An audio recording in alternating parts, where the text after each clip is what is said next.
Hey guys, I'm Joshua and this is Derrick, and we're part of a business consulting club at Berkeley. Today we'll be teaching you everything you need to know to get into a competitive consulting club in college. Before we get started, let's find out exactly what consulting is. What is consulting? Consulting is renting out your specialized skills and expertise to advise organizations in improving and solving their business problems. There are at least 4 main types of consulting: management consulting, strategy consulting, marketing consulting, and technology consulting. Case interviews are the most important part of any consulting club application process. Today, we'll be covering 4 frameworks to help you with your case interviews. They are internal and external factors, the 3 C's, Porter's 5 forces, and SWOT analysis. Internal and external factors. Almost every single situation, such as a decrease in profit, is caused by internal or external factors, or sometimes both. Internal factors refer to factors that only affect a specific company. External factors refer to factors that affect the entire market or industry. Internal and external factors is a great initial framework to use before adding on other frameworks. The 3 C's, which stands for customers, competition, and company, is used to develop a business strategy for a company, often in the context of entering a new market. For customers, we ask, what are the different customer segments? What are their needs and preferences? What are their purchasing behaviors and habits? For competition, we ask, who are the main competitors? How much market share do they have? And what are their competitive advantages? For company, we ask, what is our company's performance? What are our core competencies? And what are our limitations? Porter's 5 forces is a great framework for analyzing a company's competitive environment. For threat of new entry, we ask, how difficult is it for new players to enter the market?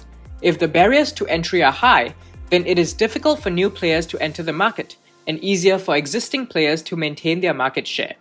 If barriers to entry are low, then it is easy for new players to enter the market and more difficult for existing players to maintain their market share. A low threat of entry makes the market more attractive, while a high threat of entry makes the market less attractive. For buyer power, we ask, how much power do buyers have? Buyers are customers or companies that purchase our company's product. The more buyers there are, the weaker bargaining power buyers have in setting prices. The fewer buyers there are, the more bargaining power buyers have in setting prices.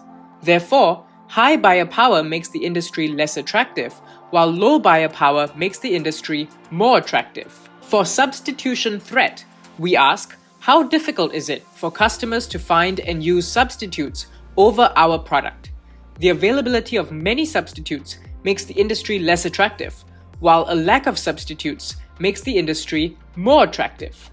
For supplier power, we ask, how much power do suppliers have? Suppliers are companies that provide the raw materials for our company to produce goods or services. The fewer the suppliers there are, the more bargaining power suppliers have in setting prices.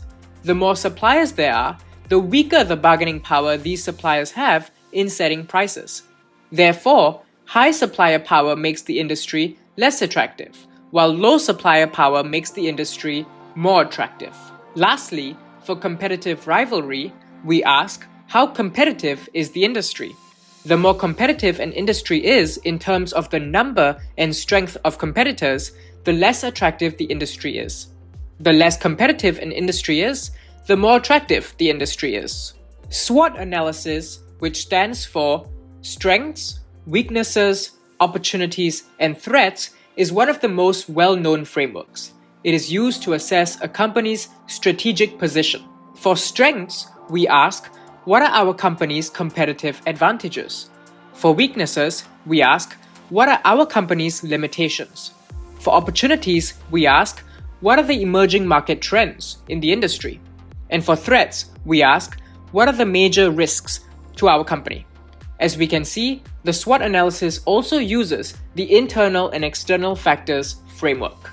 So now on to our next section. What is market sizing? Market sizing is estimating the total number of potential buyers of a product or service within a given market. and the total revenue these sales may generate. This usually consists of 4 steps. The first one being asking clarifying questions. This means clarifying the unit of measurement, time frame, geography, product, customers, and distribution channels. Step 2 is mapping out your calculations. Use a top-down or bottom-up approach to develop a step-by-step procedure for getting the desired number.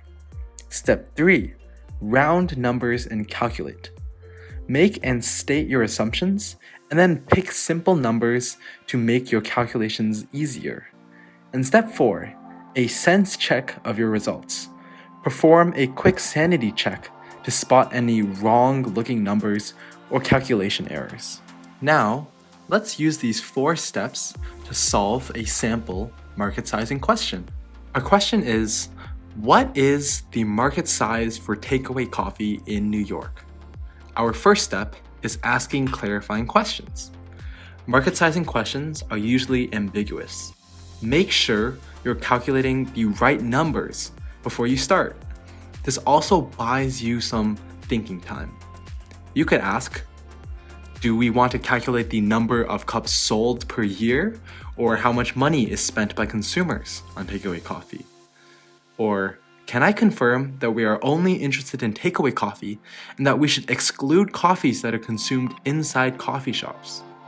Or, are we interested in the whole New York metropolitan area, or just New York City?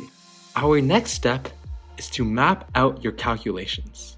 We always recommend telling your interviewer your approach to the problem before you start making calculations.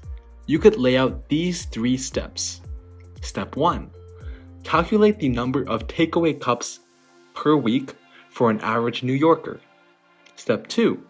Calculate the annual number of cups consumed in New York City.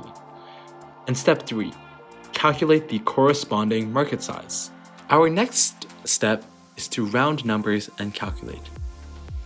For the calculation of the number of takeaway cups per week for an average New Yorker, we can estimate this to be around 1 cup per person per week. For the second calculation, which is the annual number of cups consumed in New York City, we can make a simplification that there are only 50 weeks in a year, so around 50 cups per person per year.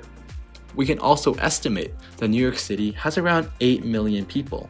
So 8 million times 50 cups means around 400 million cups per year in New York City. Then, we can calculate the corresponding market size by estimating that the average cup of coffee is $4. So 400 million times $4 is a $1.6 billion market size. For our final step, let's perform a sense check on our results. The best candidates pause and perform a quick sanity check to spot any wrong-looking numbers before giving their interviewer their final answer. So we came up with a $1.6 billion market. $1.6 billion means that each of the 8 million residents spends around $200 per year on coffee. Since this number seems reasonable, we can be sure that our estimation is in the correct ballpark.